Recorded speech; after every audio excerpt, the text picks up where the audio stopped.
Успех ли обаче е за вас влизането в еврозоната? Не, разбира се. Как може да е успех ликвидирането на собствената ни валута и унищожаването на финансовата независимост? Какво означава ликвидиране и унищожаване означава, на че България независимост? вече няма своя собствена валута. Това означава. Не се ли чувствате независим вие към днешна дата?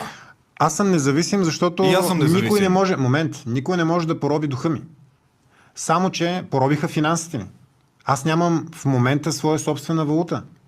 Как да нямате? Нямам. България няма национална валута вече. България не разполага със свои собствени пари. Нашата валута е еврото. Няма такова нещо. Шиткоина не е българска валута.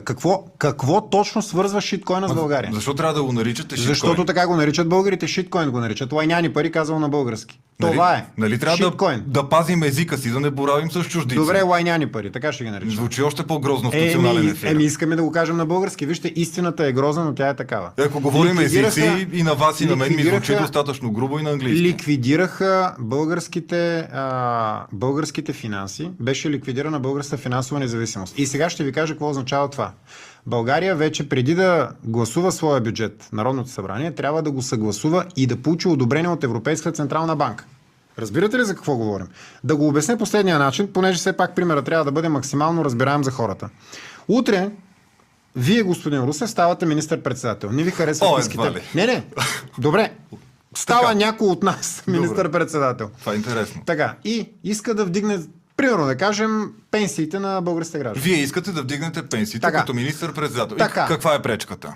Пречката е това, че Европейската централна банка казва, вижте, вие не разполагате с толкова пари. Освен това, няма да ви позволим да теглите кредит, защото ако теглите кредит, разклащате вашите финанси. Тъй като сте част от общата шиткоин зона, вие не можете да си позволявате да правите автономни действия, които биха разклатили общата лодка, в която седите. Няма да ви отпуснем повече пари, няма да ви позволим да теглите кредити или най-малкото, което е, ако теглите кредити, заради това, че ние не сме съгласни, те ще бъдат с много по-голям лихвен процент. Впрочем, България вече е в процедура, която не можем да наречем свръхзадлъжнялост, защото последните 20 години, особено след 1997 година, когато беше въведен валутния борд, заради добрата финансова политика, която беше провеждана от най-различни правителства, България не просто успя да изплати една голяма част от своя външен дълг, но и да натрупа дори резерви. Нещо повече, ние натрупахме изключително голям резерв в буфера на валутния борд. Точно поради тази причина българският лев беше железен. И точно поради тази причина ръководството на Европейска централна банка реши да ликвидира българския лев. Ако аз, примерно, да кажем, утре реша да имам големи инфраструктурни проекти. Искам да инвестирам, примерно, пари в довършването на магистралния пръстен на